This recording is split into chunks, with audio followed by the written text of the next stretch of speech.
Welcome to Hello Artist, an interview series where we get to know one visual artist, but keep it brief enough to leave you wanting more. Kind of like only admiring the outside cover of a classic children's book. I'm your host, Mersatani Thaler, and today's artist is a painter and also has become a little bit of a country mouse herself, Lauren Brady. Hello, artist. Hey, thanks for having me on.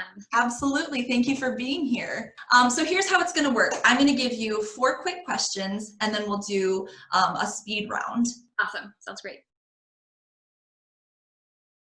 So go ahead and tell me about you as a visual artist and what kind of work you do. So I am primarily a painter, but my work sort of incorporates a lot of drawing into my practice, and I am a writer as well. But I specialize, I guess, in oil paintings that use charcoal, pastel, and merge landscape and memory, using a reduced language to sort of capture the essence of what I'm experiencing.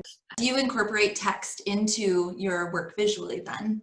I do. I have a writing background. I used to think that poetry and painting were like separate tracks for me. They'd never intersect. And recently I decided, you know what, that's not true. They're very similar for me. I definitely sketch, but I'm also always writing. I always have a journal or notebook with me. So a lot of the text that you see in the work is my cursive handwriting that I think sort of adds a layer of intimacy to some of the narratives. So what are you working on right now? I'm kind of continuing something I started back in mid-March, and I knew that I was not going to feel motivated to get into the studio. And so I created this premise where I would do a daily small work while in quarantine and just letting myself react and respond in paint. And a lot of what these small works have become are sort of seeing what is happening outside my window or in my yard as I'm staying very close to home.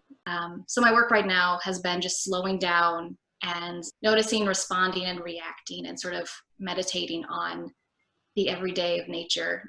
You kind of hit on the next question just a little bit of what inspires you, but I'm curious, how has specifically the quarantine inspired you in your writing as well as visual art? In my writing, I think it's been a lot of just processing, sort of like a narration of this is what happened throughout the whole day. And I'm finding that these are becoming really diaristic entries, both in my writing and in my paintings. And yeah, so therefore they feel like really, really authentic and real. So tell me what the biggest or best moment of your art career thus far has been. In 2019, I graduated with my Master's of Fine Arts degree.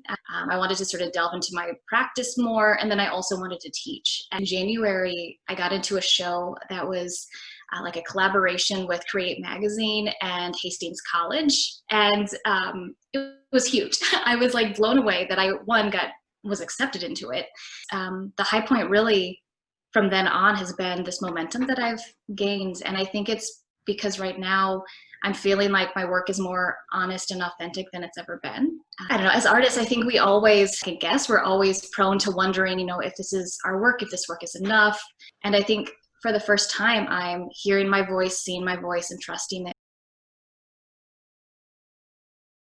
All right, we have come to the quick fire section of our interview. Are you ready? Hit me with it. Question 1, what's your favorite color? Goldenrod. Question number 2, who is your favorite artist?